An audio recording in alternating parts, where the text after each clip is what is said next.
I think the major event that shaped my life was being a naval aviator when I was, I got my commission in wings at 18 years old, and then I went into combat at 19. And I think, as I look back on it, that whole experience probably shaped my life more than any incident or any event, although I remember when I was shot down in that war, and I remember how terrified I was, and it made me feel close to my family and to God and to life, and I was scared.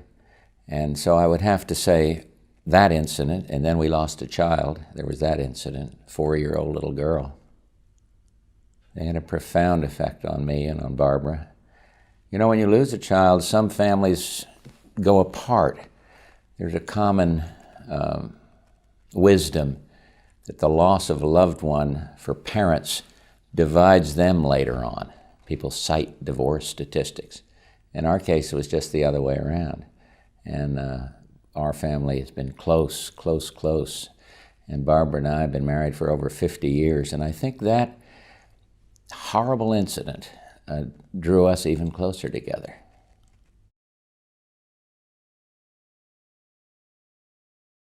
The word integrity to me means being honest, means that your word is good for something. I learned business. I was in business years ago out in West Texas in the late 40s and early 50s. You didn't need escrow agreements and 25 lawyers. Your word was your bond. You shook hands with a person and the deal kept. It made. Nobody would run away from a handshake. Integrity is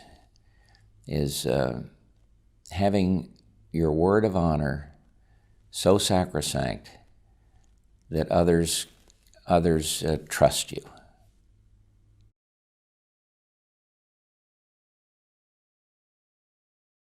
Much more than you'd believe from the current wisdom that everybody in politics is selfish. Everybody's in there to glorify himself or herself, that all politicians are corrupt. I'm disturbed by the attack on political figures, the assumption that everyone is guilty until proven innocent, just 180 degrees different than the justice system ought to be. And I don't know what it takes to change that. I think the attacks that hurt me the most were not those that differed with me on abortion or guns or prayer in school or on balanced budgets or on taxes. The ones that hurt the most were those that challenged my character, didn't trust my word.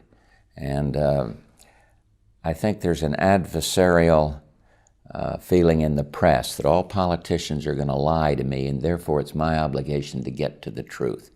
It's a very unhealthy view, and some political people do lie all the time and step over their friend to achieve the objective themselves. But I'm one who believes that one's word of honor is about one of the most fundamentally important things there is.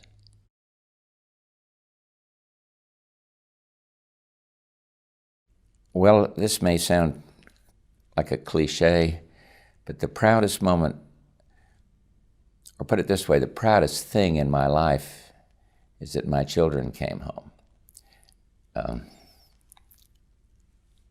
The proudest moment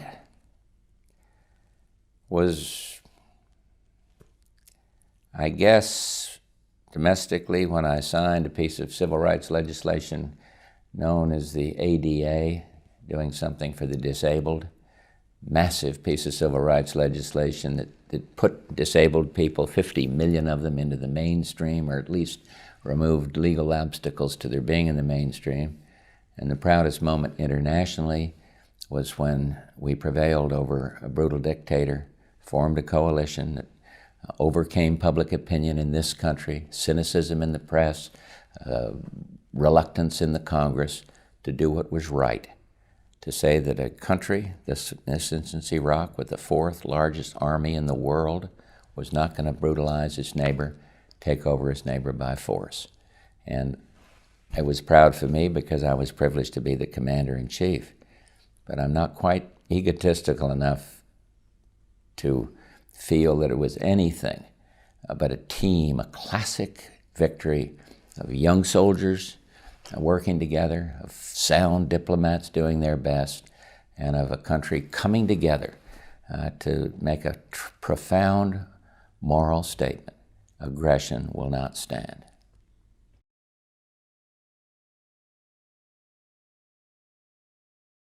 Well, nobody likes to lose. I used to call home when I was a 14-year-old soccer player away at school and tell my mother, I got 3 goals today. And she'd shake me off over the long-distance phone and say, it doesn't matter, how'd the team do? And I guess I was going to answer the question that the biggest difficulty was losing a presidential election, losing a race for the United States Senate. I thought the world was going to end for me politically. And 18 years later, I was elected President of the United States. I guess the biggest disappointment was that I wasn't able to communicate properly to the American people with the proper conviction or the proper ability where the country really stood. The pessimists, the naysayers, the change wanters overwhelmed me, and I wasn't good enough. I wasn't articulate enough to have the country understand that we weren't in a recession, but that we were in a rather booming economy in the last half of my presidency. That was a personal shortcoming, a failure on my part. My predecessor could have handled it pretty well, Ronald Reagan. Well, let me say this, and I don't want to be a bitter note on the press, but there is an unaccountability. The charge that got me the most was against my character. It was alleged that I went to Paris to meet with Iranians in 1988 to talk them into holding Americans hostage until after the presidential election. I fought for my country. The fact that this charge could be given credence by the press got right to my soul. The fact that it caused the Congress to spend $2 million running down this outrageous charge against my very soul really affected me. And it still does. And it will to the day I die. I fought for my country. And to suggest that I would make an insidious deal like that with Iranians so that Ronald Reagan and I could win an election, it was horrible. And I fault the press for that. I fault them for their unaccountable charges that were subsequently shown to be totally false. And I fault the Congress for pursuing this outrageous allegation against my character. Good friends there on the Democratic side insisting on the hearing. In a sense, I'm glad they did, because now there was total vindication and these charges were shown to be totally erroneous. But it hurt, because it transcended politics for me. It got to what I am. Would I do that? I went to a missing in action POW meeting just before the election. And some idiot got up and started yelling me that I knew there were live Americans in Vietnam and I was unwilling to bring them home. Look, that had nothing to do with Vietnam prisoners. What it had to do with was character. Would an American president, would I, who fought for my country and did my level best, leave an American incarcerated knowing that we could do something about it? And the answer was no. It's the attack on character. It's the attack on your very fiber, your being, that hurts. And who's guilty? Well, I think to some degree the press is much more unaccountable and ferociously adversarial. And I think there's some that have accepted the view that, well, this might well be true. The man doesn't have the character. And I did. I made mistakes. Screwed things up real bad on a lot of things. Couldn't get things done the way I wanted. but it wasn't because I was a couple of quarts low on character.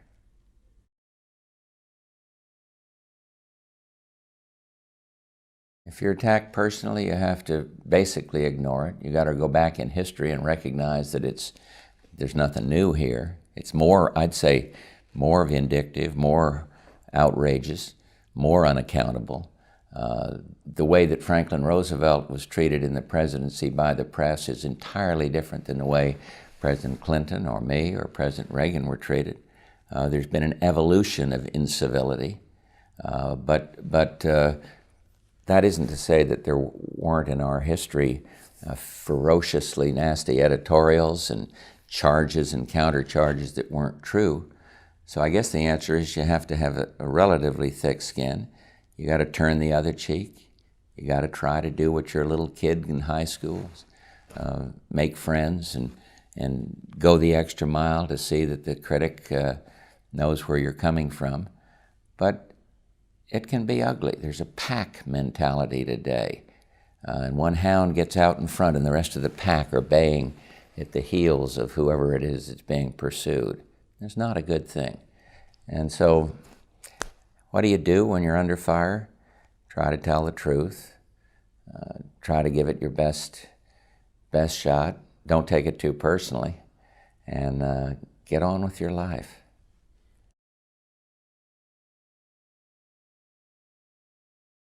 I think that's absurd. I don't believe it for a minute that he would have on his conscience the death of those people in the battleship that's lying, that you can see today.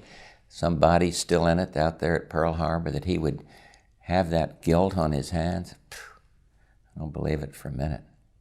I think there have been cases in history where the disclosure of information would cost more lives, and the price for not disclosing it might have been a life.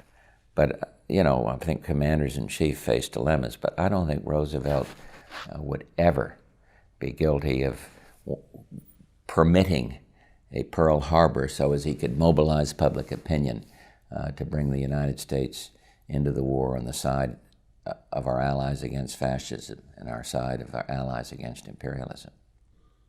And an allegation can be made against a public figure or a private figure or a neighbor, and say it once loudly and getting enough coverage or enough spreading of the disinformation, and the person can be severely damaged. I'll give you an example, a personal example. It was alleged that I was out of touch. We need change. Bush as a president's out of touch. He came from a privileged background. Doesn't understand the hurt around this country. I went down to see a technology show, and one of the items in the show was brand new technology on checkout counters. It showed a machine that had never been invented before, and as my recollection is correct, wasn't even on the market at this point. And a guy brought in a crumpled milk carton and ran it across this scanner, and it did something that no other scanner could possibly do. And I made some comment, well, this is amazing, this is a wonderful thing. And the people that produced this were saying, well, this is the state of the art, and we've got more to come, and it was wonderful. A lazy little journalist with a famous name working for the New York Times, son of a decent and honorable father, but a lazy little journalist, was sitting in another room. He didn't see this. He wrote that here's Bush is out of touch. He saw a scanner. He didn't even know that at supermarkets you can scan something. It played right into the hands of the press that wanted to show I was out of touch, and it was picked up. And I noticed you nodding when I said scanner. You remember that. We pointed out to the press afterward that one, the guy wasn't there. Two, this was brand new technology. CBS, not my favorite, came and defended me. Another one of the wire service reporters said that I got a bum rap, but the people don't remember that. What they remember is that I was out of touch, that I didn't even know what a grocery scanner was. And, you know, you can't fight back against that kind of thing. You can do a better job in communicating, and I plead guilty to not being the world's greatest communicator. But that was a myth. That was a lie. That was bad for me. And yet it lives on. People remember the fact that Bush was out of touch. He didn't even know there was a grocery counter scanner. Now, what's the equity? What's the fairness in that kind of reporting, that kind of cynical attack? But the answer is, you can't let them get you down. You got to keep on trying to do your best. It gets back to what my mother said. Do your best. Try your hardest. Be honest. Heck, those high-achieving kids, I hope they're listening to that advice, because if they get to be president, if they get to win the Nobel Peace Prize, it's those kind of values that are going to matter.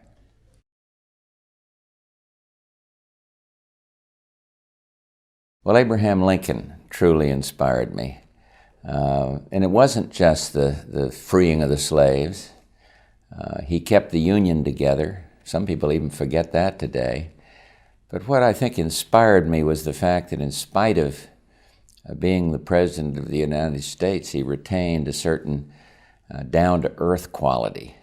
Never got to be a big shot and cared about people.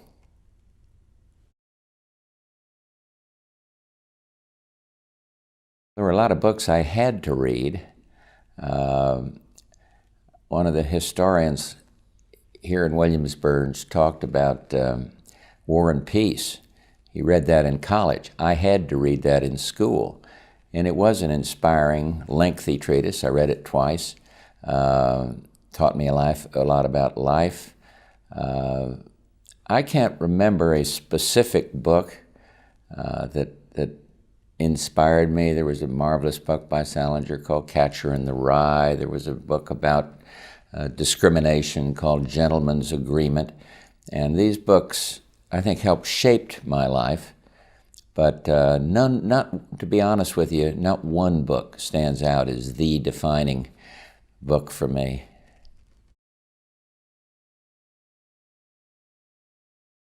Passion is terribly important. You've got to feel something strongly. If you don't feel something strongly, you're not going to achieve. You're not going to go the extra mile. Passion is important in relationships, important in a man-woman relationship, letting the other person know that you really love her and that you care. And so it's a powerful word, but without passion, without really believing something, it's hard to achieve.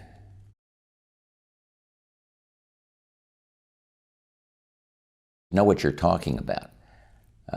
Get out there and do enough homework, have enough background, understand enough history so that you are prepared for what you face today and prepared to achieve your objectives. So preparation is important, and it could be erudition, studying so that you're bright. It could be being schooled in values so you can be kind and gentle. It could be a lot of things, but preparation, particularly for the younger people who haven't really experienced the real business of living, it means work, and it means broadening yourself so that you can better perform, better achieve objectives.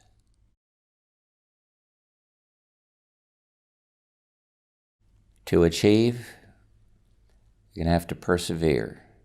And by that it means that you can't let a roadblock turn you around. You can't expect life's path to be totally smooth. You're going to have to overcome adversity. And perseverance means the strength to prevail, to achieve your objective. And I think if I were a high-achieving high school kid, privileged to attend the meetings like the one I'm attending now in Williamsburg, Virginia, I would say you've come a long way, you're better than your peers, but you're just beginning. And if you really want to make a difference, whether it's in helping other people or whether it's in fighting for your country, or whether it's in the political arena or journalism or physics, you've got to persevere. You've got to understand that there's going to be some enormous bumps in the road. And they can be personal. You can get hurt badly. You can lose a friend or a child or a wife or a husband. But you got to persevere. You got to be guided by certain principles and stay the course. And if you quit, if you run away when the going gets tough, you won't really understand what a full life is all about.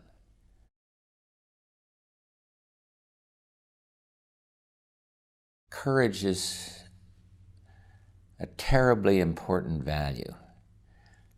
It means you don't run away when things are tough. It means you don't turn away from a friend when he or she is in trouble. It means standing up against the majority opinion. It means, in a fundamental sense, it means, are you willing to give your life so somebody else can save his or hers? Courage is terribly important. There's a lot of people who won't wear it on their sleeve or display it through some heroic act. But courage is having the strength to do what's honorable and decent.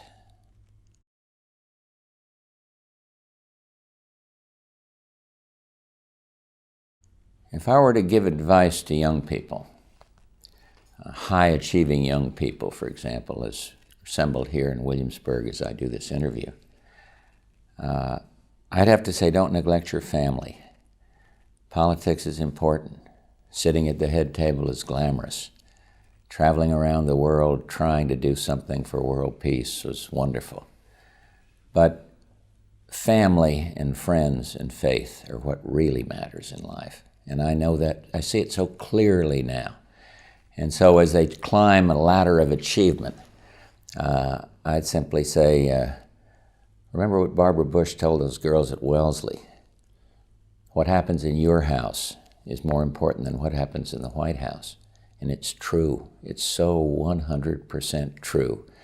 And that means each of these achievers must find some way to not only stay in touch with family, but to help others who might not be blessed with family, to strengthen the American family.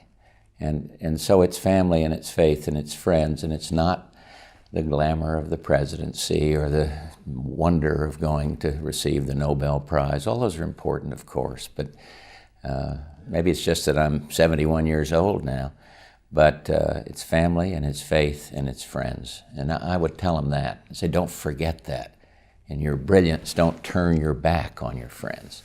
Don't think you're entitled to something because you're smarter than the next guy.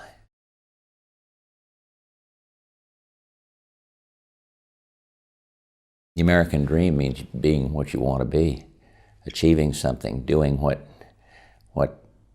giving it your all to achieve. But it means helping others. It means understanding that we are the kindest and most generous nation in the face of the world. We got huge social problems.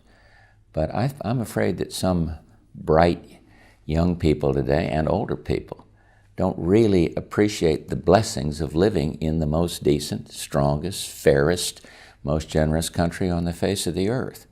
And I say that with some historical perspective. So the American dream means giving it your all, trying your hardest, accomplishing something, and then I'd add to that giving something back. No definition of a successful life can do anything but include serving others.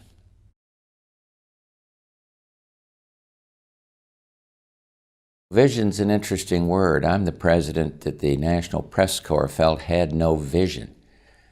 And yet I worked for a more peaceful world. And we did something to say to a totalitarian dictator in Iraq, you're not going to take over your neighboring country. There was a vision there, which was peace. So I'm a little defensive in the use of the word because I think the pundits had it down that I had no vision. But I did. You need a vision. You need a central core. You need to say, here's what I'm going to try to do to make life better for others. And it doesn't have to be proclaimed in the fanciest prose. It doesn't have to be done with the most rhetorical flourish. It has to be your inner self. It's got to drive you, and it can be a personal thing. It can be your set of values. Your vision can be, I want to live to this code of behavior. So it can be so many different things, vision, for one person to another. But I think you need it. I think you need to have a idea of where you want to be the next day or 10 years from now. I got a vision now. I've been President of the United States, and my vision is being the best grandfather in the entire world, and it's a good vision. You can let all these kids talk about all these marvelous books they're going to write, Nobel Prizes they're going to win, political mountains they're going to climb, but I can tell them, having been there, it's family that's important, and my vision is to stay the hell out of the press and to be a good father and a good grandfather. And that's a good vision, because our family's under great stress these days.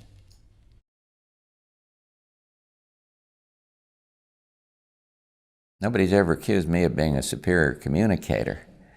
If I could have conveyed to the American people the concerns I had and my heartbeat a little more clearly, maybe I would not be unemployed and retired, and I might not be this happy either. But I learned a lot from Ronald Reagan about communication. Never got to be in his league in terms of it, but he could say something, and the American people might not agree with the issue, but they could empathize with this. He could communicate in a marvelous way with humor and conviction. And I suppose it's a skill you can learn, but I was kind of figured, well, if I do my best and try my hardest, there'll be some good things, there'll be some failures, and American people will judge me on all of that, and they will in time. It takes time. I'm not going to write a memoir. Let somebody else figure out whether my shortcomings and my possible successes.